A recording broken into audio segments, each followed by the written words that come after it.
വയനാട് മുത്തങ്ങയ്ക്ക് സമീപം KSRTC ബസിന് നേരെ കാട്ടാന പാഞ്ഞെടുത്തു. തുടർച്ചയായി ഹോൺ മുഴക്കിയതോടെയാണ് കാട്ടാന ലേശം പിന്മാറി വഴിമാറിക്കൊടുത്തത്.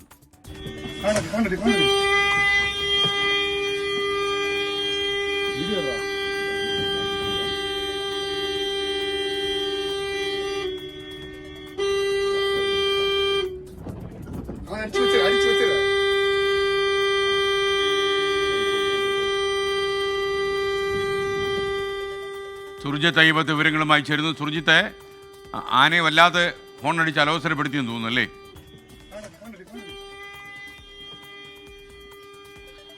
SKN കാടാണ്. കാടിനിടയിലൂടെ കടന്നു പോകുന്ന ദേശീയപാതയാണിത്. സ്വാഭാവികമായും വന്യമൃഗങ്ങൾ നിരന്തരം അവിടേക്കൊക്കെ യാത്ര ചെയ്യുമ്പോൾ, പ്രത്യേകിച്ച് മൈസൂരുവിലേക്ക് ഗുഡൽപേട്ട് ഭാഗത്തേക്കൊക്കെ പോകുന്ന ദേശീയപാതയാണിത്. ആ ദേശീയപാതയിലൂടെ കടന്നു പോകുമ്പോഴൊക്കെ ഈ വന്യമൃഗങ്ങളെ നമുക്ക് കാണാൻ കഴിയുന്നതാണ് റോഡരികിലൊക്കെ. ഇന്ന് രാവിലെ തിരുവനന്തപുരത്ത് നിന്ന് എവിടേക്ക്, അതായത് ബാംഗ്ലൂരുവിലേക്ക് പോയിരുന്ന KSRTC ബസ്സാണിത്. ആ ബസ്സിൻ്റെ തൊട്ട് മുന്നിലാണ് കാട്ടാന എത്തിയത്. കാട്ടാന നേരെ ബസ്സിന് നേരെ പാഞ്ഞെടുക്കുകയായിരുന്നു.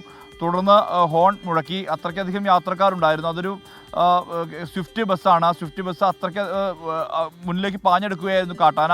ഈ കാട്ടാന എത്തിയ ഘട്ടത്തിൽ തന്നെ ഹോൺ മുഴക്കിയതിനാൽ തന്നെ അത് കാട്ടിലേക്ക് പിൻവലിയുന്ന ഒരു സ്ഥിതിയാണ് ഉണ്ടായിട്ടുള്ളത്. നിരന്തരം ഇത്തരം പ്രശ്നങ്ങൾ ഈ മേഖലയിലുണ്ട്. വനമാണ്, സ്വാഭാവികമായും വന്യമൃഗങ്ങളുടെ ആവാസ മേഖല കൂടിയാണ്.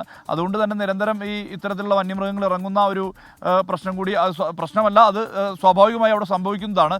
ഇടയ്ക്ക് ഇത്തരം സംഭവങ്ങൾ ഉണ്ടാകാറുണ്ട്. ഇതിനിടയിലാണ് ഇങ്ങനെ കാട്ടാന ഈ സ്വിഫ്റ്റ് ബസ്സിൻ്റെ മുന്നിൽപ്പെടുകയും ഇന്ന് രാവിലെ 6:00 കൂടിയാണ് ഇത്തരത്തിലൊരു സംഭവം ഉണ്ടായിരിക്കുന്നത്. പിന്നീട് അത് പിൻവലിഞ്ഞ് നേരെ കാട്ടിലേക്ക് പോവുകയുമാണ് ഉണ്ടായിരിക്കുന്നത്. SKN.